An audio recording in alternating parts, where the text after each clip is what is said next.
global perspectives and psychedelic poetics is what it says in the propaganda, which I assume is simply permission to rave about whatever comes to mind.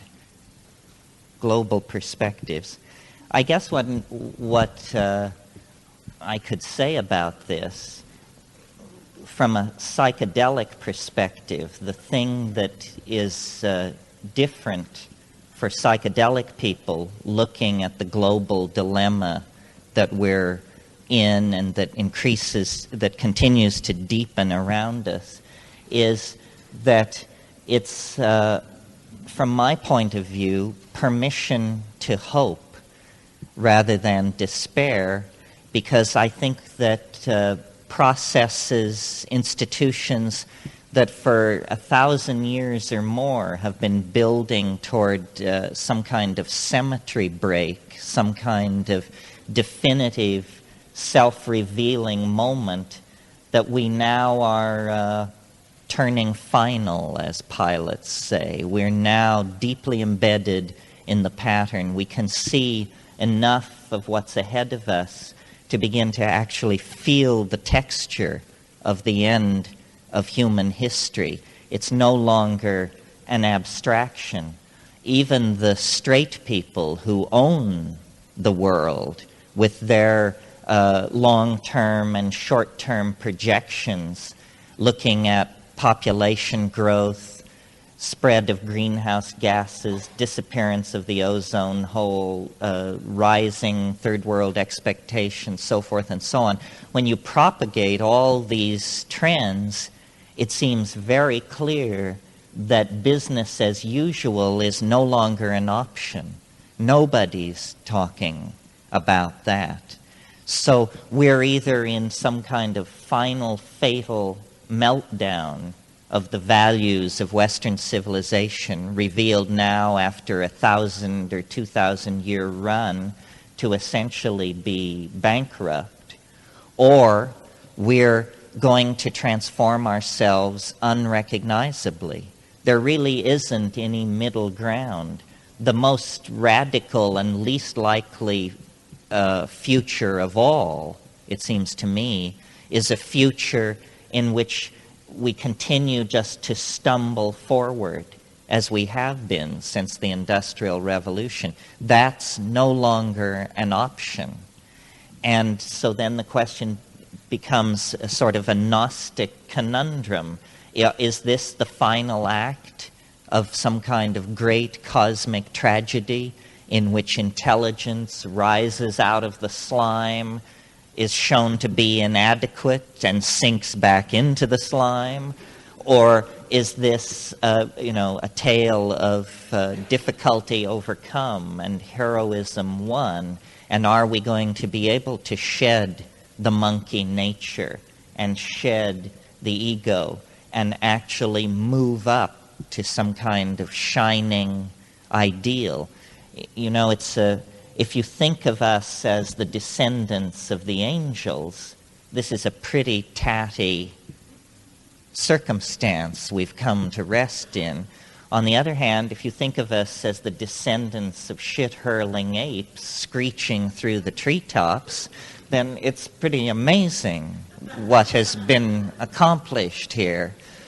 One of the dilemmas that I feel very strongly, and I'm just sort of talking off the top of my head here, because whenever a crowd is small enough, I sort of feel like I'm in my own living room. We don't have to have the pretense of knowing lecturer and, eager to be educated audience.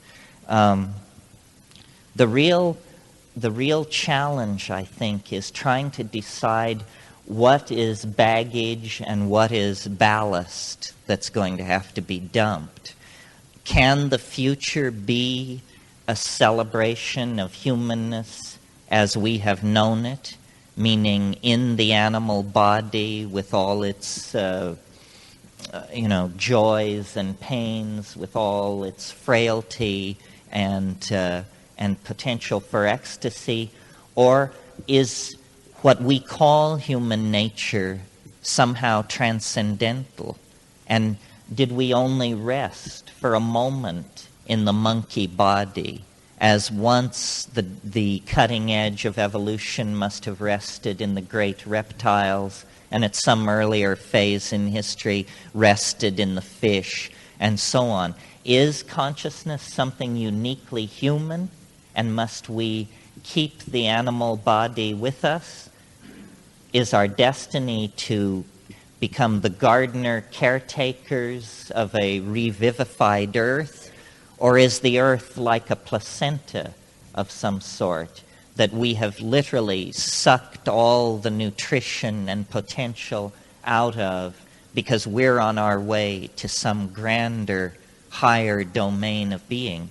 I don't have the answer to these kinds of questions. I feel it very poignantly. It's very poignantly focused in the psychedelic, in the experience of psychedelic plants and psychedelic shamanism, because, you know, as any of you who have followed my ideas on this know, I've spent a lot of time in the Amazon basin with human populations that seem to have struck some kind of dynamic balance with the earth.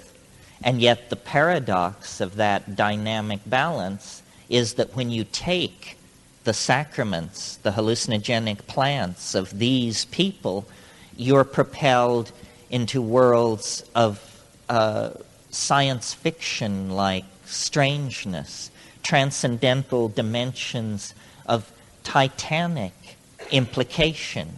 And then, at least I personally have come to the realization that this is how those cultures have chosen to deal with the Faustian impulse in human beings. It's been somehow confined in the domain of the imagination. We, meaning we who trace our ancestry back to Europe, are part of a different style, a different strain of human being, if you will. We are the idea excretors, not satisfied to have a canoe, a net, 5 fish hooks, and a bowl, but instead we take matter, we, Western civilization, Western technology, and we impress upon matter ideas, millions of ideas, cities like Manhattan, high-performance weaponry, enormous works of art. All of this is a kind of impulse, very strong in Western human beings, to bring the ideas out of the domain of mind and to somehow solidify them in matter. Permanence. The cult of the West is permanence. I always feel that when you can find the obsessive center of a society, you probably have put your finger on its central neurosis as well. I remember when I spent time in India, India is rife with talk of Shakti. Shakti is energy conceived of in various ways. It can be sexual energy, or it can actually be electricity flowing through wires, is called Shakti. And I realized, being in India, that the Indian obsession with Shakti was a consequence of there not being any. That this was a society where energy had become the hardest commodity to encounter. And I think in the West, permanence is our great bugaboo, because we are born into the realization that everything is slipping through our fingers at the very moment that it comes into existence. The hardest psychedelic truth to assimilate, and you don't have to take psychedelics to assimilate this. If you just live, this will be hammered in on you again and again. And it's not, it's a cause for exaltation. It's a cause for despair. It's that nothing lasts. Nothing lasts. You know, not your fortune, not your misfortune, not your lovers, your enemies, your children, ultimately not even your own life and body. Everything fades. And so the Western response to this is the attempt to create something permanent, civilizations, enduring ideas, enduring institutions. All this is doomed to failure. And I see this Western obsession with the cult of permanence as a consequence of the Western obsession with ego.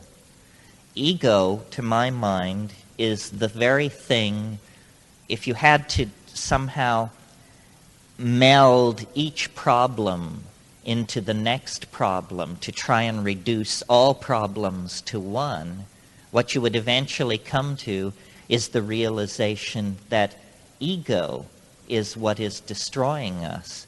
Our inability to displace our loyalty away from the unique locus of space and time represented by our own bodies. Community, communalism, these are the things that we fear, that we repress, and that we at the same time struggle to realize. I mean, the collapse of communism on one level was the collapse of a repressive, nightmarish, paranoid social system. But the dream which lay behind that was a dream of community, of unity, of sisterhood and brotherhood. And the great concern now is that with the collapse of even a pretense of that position, that we are further fragmented, further atomized into individual competing microbes of greed and need. And this is precisely the attitudes which will push us ever closer to species extinction and to global ruin. Well, when you look at thousands and thousands of psychedelic experiences, to my mind, what you come away with is the notion that, no matter who you are, Amazonian shaman, Hasidic rabbi, nuclear physicist, the psychedelic will dissolve boundaries. It will dissolve your boundaries and force you to realize the commonality of the flesh. It's a startling thing to realize that really what you represent is nothing more than a point of view, and that we each are such a point of view, triangulating perception through what is essentially simply a nexus of our past history.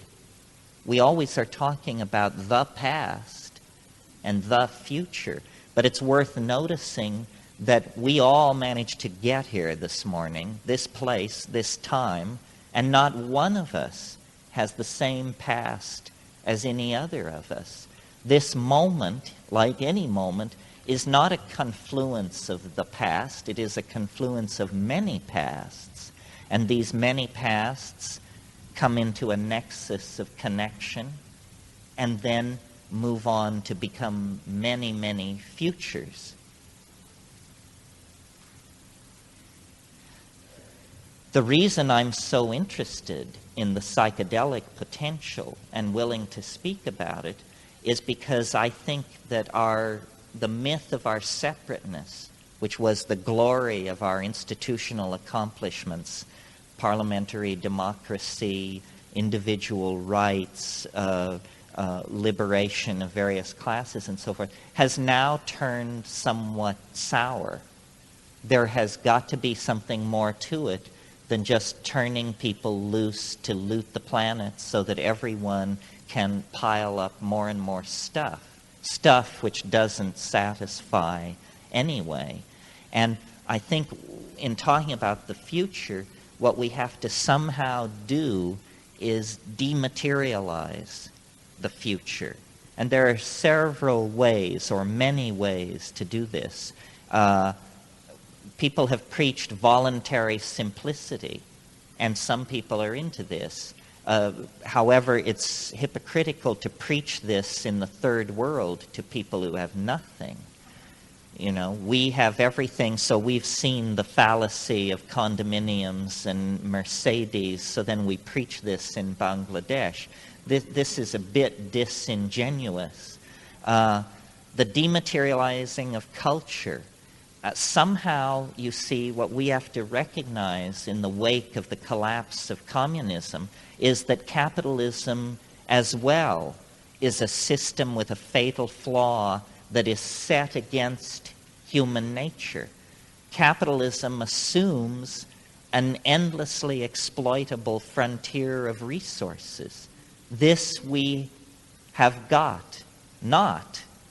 So capitalism is now essentially, unless it can be radically retooled, an anti-human philosophy. It's literally chewing up the ground we're standing on. But there is nothing in the basic notion of capitalism that says that we have to be thing dealers. This is simply the style of capitalism that we have fallen into. Somehow, we have to dematerialize existence.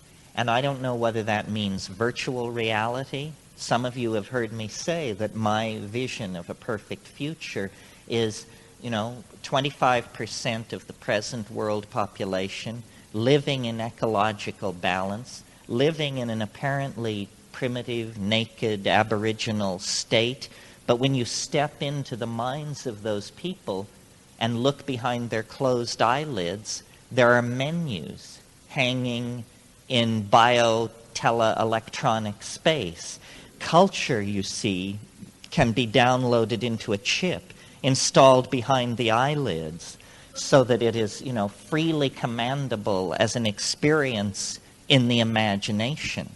But if we insist on continually extracting resources from the earth and fashioning our dreams out of the stuff of earth, then our dreams are destined to turn to nightmare.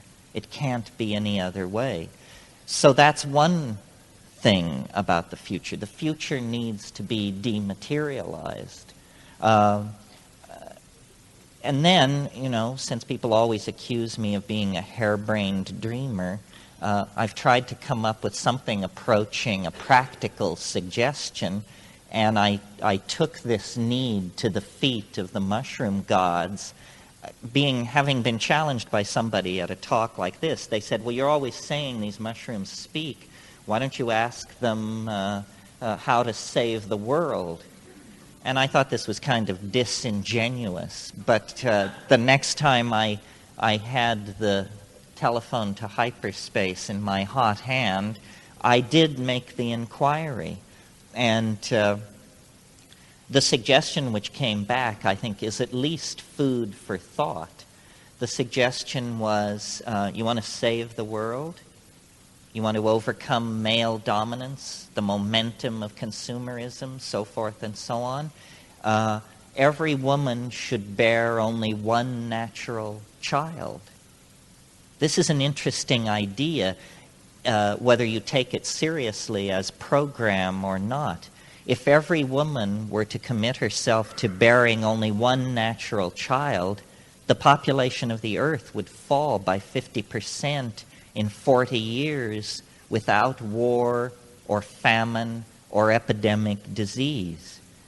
If this program were continued for another 40 years, the population would fall by half again. This means in 80 years, the population of the planet could be reduced 75%. Why have we not heard anything about this, even for it to be denounced? I'm not saying it has to be embraced, but why isn't it a tiny fanatical minority advocating this? I think it's because it's inconceivable in this society to try and practice capitalism in a situation of retreating demographics. It also would be a solution which would place enormous power in the hands of women. Women are often heard to complain about their powerlessness. Yet here's a plan which requires very little input from white guys. I took this idea to demographers and said, what about it? This seems so simple. Most people think there are no solutions. Here's a very simple solution. What about it?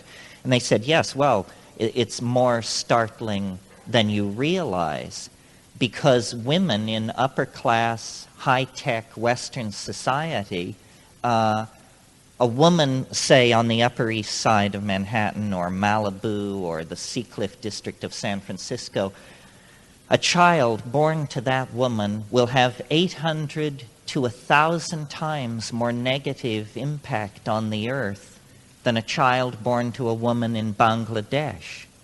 If you were to go to Bangladesh and meet a woman in the back streets of Dhaka who told you that her ambition in life was to have 900 children, you'd think you were dealing with some kind of sociopath, a kind of typhoid Mary of the demographic scene. And yet every child born into moderately well-off yuppie families in high-tech societies is in that position. We prefer not to think of it this way. I think it's very interesting that one could make a case to women in Western societies. You could say, how would you like vastly increased leisure time? How would you like increased disposable income? And how would you like to take upon yourself a truly heroic social role? This is what's being offered with this suggestion to limit reproduction to one natural child. No more heroic, no more politically correct action can be taken. And interestingly, the women you want to convince of this position are the women you are most likely to be able to convince. Educated, white women with above average incomes. So that's a very practical suggestion, more likely to be implemented than my dream of lunar inoculations with psilocybin for the entire population to dissolve the calcareous ego formations that have sprung up in the bloodstream since the last full moon, which I also think would be a fine idea. You see, boundary dissolution is what is needed here. Boundary dissolution of all type. Our separateness is an illusion. There is a kind of human bedrock. That's why I think that the world sweep toward democracy is far more than simply a political trend. Democracy is not exactly a style of government per se or exclusively. Democracy is a biological institution of some sort, because there is no theory, there is no abstraction, there is no ideology. I mean, democracy is as close as you can get to anarchy and still have any theory of organization at all. You know, I wrote a book which is around and about called The Archaic Revival. And that's why my belief in the Archaic Revival is what brings me out to events like this. I mean, I think the term New Age and some of these other terms are pretty trivializing and basically designed by the mavens of marketing to draw you in.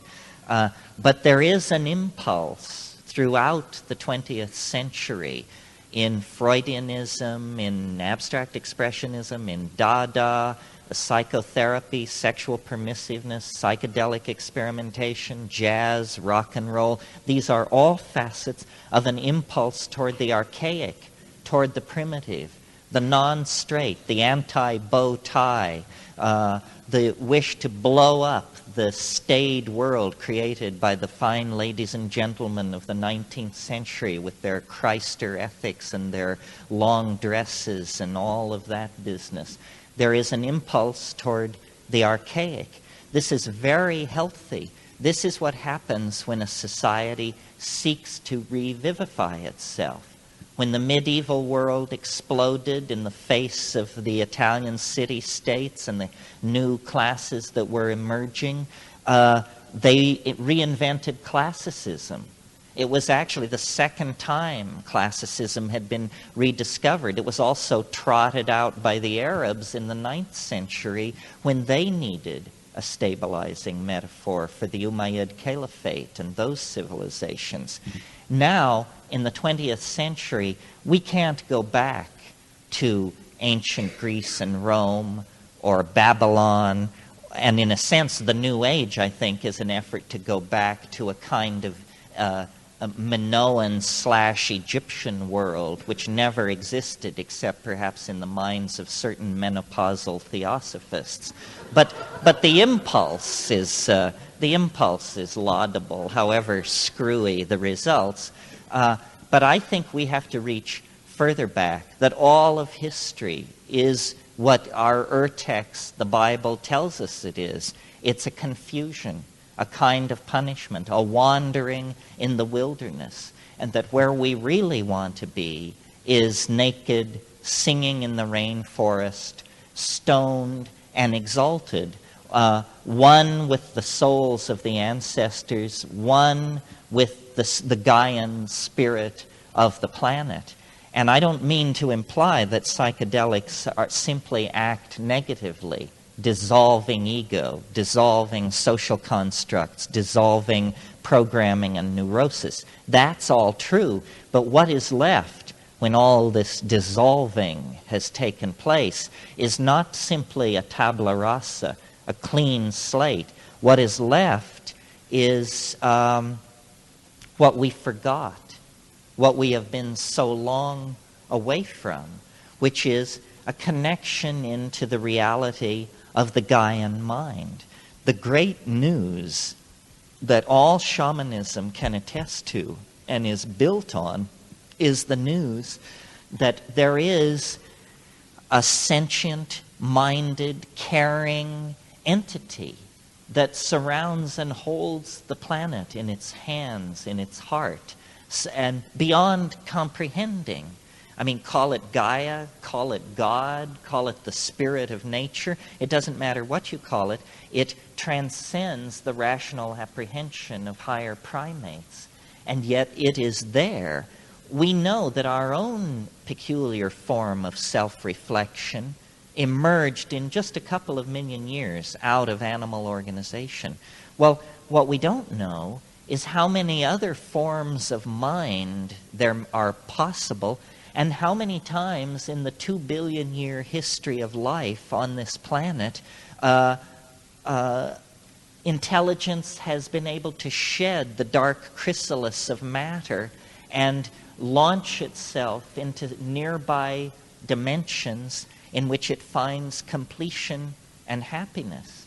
And I think that this is the great news that informs the shamanic religions, that we are not alone, and that the other that we can make our way toward is not, a galactarian intelligence from Beta Reticuli that is part machine symbiote, part banana slug, or something like that. That the coherent-minded entity that we make our way toward is actually a reflection of what is best in our hearts, that we carry in ourselves the seed of this thing, and that we are like the guy in the story of the prodigal son. We have fallen into history, and out of this misfortune, out of this experience, we can make gold if we return to the fold of the ancestors, if we can somehow take what we've learned from history and fold it back into the experience of being truly human. And this is the challenge. And it faces us on the political level, issues such as, all kinds of community issues such as racism and sexism and classism. These are community issues. And then issues between the human community and the planet. Our inability, you see, to emotionally connect with the consequences of what we're doing. I mean, we as a species present a perfect picture of pathology because what real psychotic behavior is behavior that one cannot emotionally connect with the consequences of what is being done. And when you realize that we are literally looting the cradle of future human life, that we have decided that we are not simply transient occupiers of this domain, but that it is ours to trash, to use up, to do with as we wish, leaving nothing for the future, then you realize the depth of our need for immediate and widespread therapeutic, indeed pharmacological intervention on our state of mind, because we have wandered from anything like real human values. And the reason psychedelics are so threatening in this society is because they immediately throw into high relief the internal contradictions of the dominator's style of doing business. And this is what must happen. The momentum toward catastrophe, built up over centuries, is immense. The only antidote to that I have seen, extrapolating from what I've seen it do to single individuals, are the shamanic hallucinogens. Because when you cut right to the bone, what has to happen is we must change our minds. If we don't change our minds, we're going to go down with this self-generated Titanic called Western civilization. And we have the power to change our minds, but it won't come from hortatory preaching. If that would work, then we would have turned the bend at the Sermon on the Mount. But as it is, I think we turned the bend sometime in the 20th century, either when Albert Hofmann invented LSD, or Gordon Wasson found the mushrooms of Oaxaca, or Richard Schultes brought back news of ayahuasca from the Amazon basin. You see, we have to humble ourselves. We have to give up the Titanic, ego-driven idea that we can do it by ourselves, as religions and yogans and all that beady-eyed crowd are into promising. The first step on the path of real self-transformation is the admission that you must humble yourself so thoroughly that you need to form a pact with an organism that begins its life in a mound of manure. You know, it's a true alchemical journey. You return to the dross, and out of that which everyone has rejected, literally, the compost of being, you find the jewel. And the jewel can be grown, cultivated, brought to fruition, internalized, globalized, shared to create a transforming option that does honor to a human experiment that has been going on far too many millennia for us to fumble the golden opportunity away. Is there anybody who's burning with their own agenda? Here's a burning person, yes. I had an experience about 3 years ago now, maybe 4 years ago, where I was on a hallucinogenic, and I had a feeling that I was talking to some people, and they were telling me that when we leave this planet, we become stars. And I'm just wondering, have you got any more on the outer space connection? Well, I think, it's funny for me to be talking at a place like this, because I am actually a rationalist. It's simply that my experience has been very, very peculiar, and I thank God for it, because I think most rationalists actually live lives which reinforce their rationalism, maybe because they don't poke around enough in the edges of things. We have orthodox ideology, I don't know what it is now, free markets, democracy, and physics or something, and then you press out a little bit to the fringes, and you discover that reality is not only not as you supposed it to be, but it's not like anybody supposed it to be. The maps we have are largely based on conjecture and naive hope. the hope that there's nobody hiding in the woods, the hope that there's nobody waiting behind the hill. When I first started taking psychedelics, it all ran pretty much according to Hoyle. LSD, it seemed like a tremendous tool for insight into the structure of the personality, kind of high-powered, turbocharged, self-directed psychotherapy, you know, which is certainly useful, illuminating, but doesn't violate the laws of physics or threaten the foundations of Western science and philosophy. What has interested me and become the focus of my personal life, I guess, are these tryptamine hallucinogens, DMT, psilocybin, and then ayahuasca, which is simply a strategy for making DMT orally active. And, you know, one could accept, I think, insights into one's upbringing, insights into the structure of philosophy or mathematics or something like that. But what is hard to accept are, you called them gibberish people. I call them self-transforming elf machines or tykes or fairies. And to my mind, this is confounding. This is no mere extension of the models of the psyche that we inherit from Freud and Jung. It begins to look as though that, you know, the mind is not even in the brain. There's some kind of extended landscape of possibility. And I speak as somebody who's been there, who's seen this stuff, but who doesn't, I don't have an agenda. In a sense, I'm sort of chicken shit because the motivation for my public career is to get a whole bunch of people to march with me in there, to check again. Because, you know, well, I talk in the book I wrote for Bantam, Food of the Gods, about DMT because I think it's, in a sense, the case where all the issues are most intensely brought together. It's a naturally occurring neurotransmitter, endogenous in the human brain. It also is very fast-acting.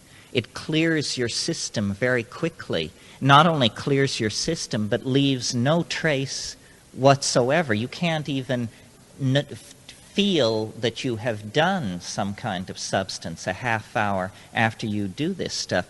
Nevertheless, the content of the experience itself is absolutely paradigm challenging. And the chief reason is because there are these entities in there. And on psilocybin, you hear them. They speak to you, what you were describing. It's almost as though this is some kind of a mandala of pharmacological approaches to the mystery, and DMT lands you right in the center of the bullseye.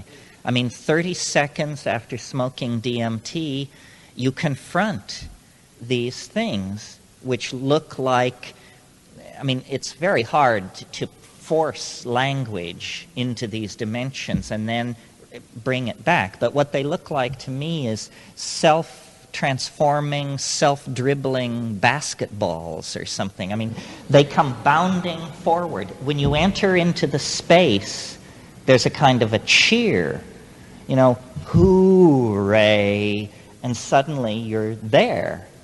And this is not the cumulative effect of spirulina or hanging out at Findhorn or imbibing any of these ideologies which permit this kind of thing. I mean, I come out of, Jean Genet and existentialism and Sartre, and very much more mainstream, down, dreary Western approach. These things do not require belief to sustain their existence. You may doubt, you may deny, and yet there they are. And it's not some kind of neutral panorama like window shopping. It's an encounter.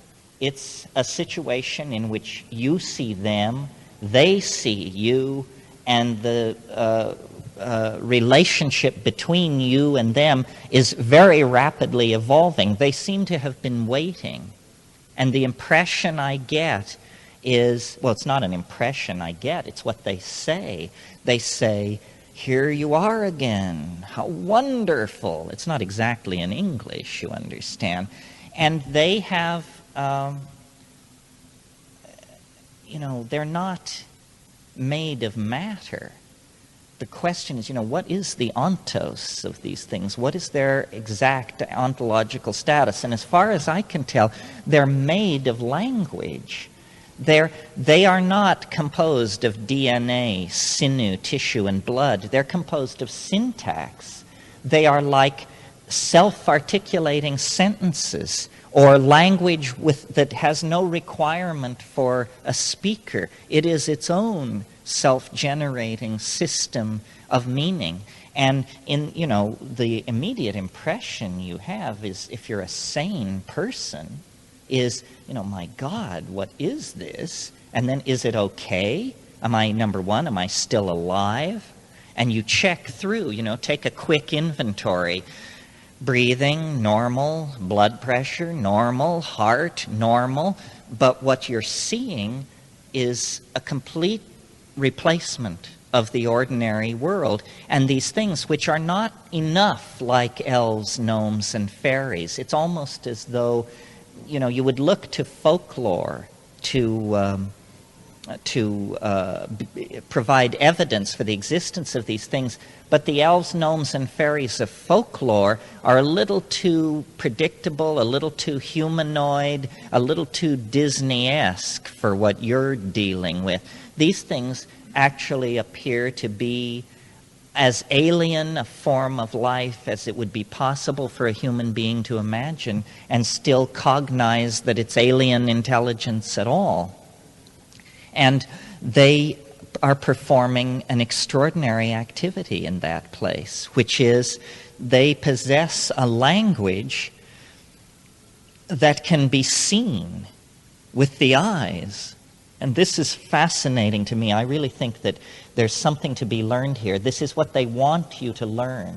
They come forward, they utter statements, which, remember, you don't hear with your ear, but which you see as condensed sculptural objects, which are like Fabergé eggs or beautifully tooled machines of glass, shell, and crystal, except these things are in motion. They're opening up in front of you, and they're pressing in. There's a kind of frantic intensity to this kind of an encounter. It's like a Bugs Bunny cartoon running backwards at twice normal speed.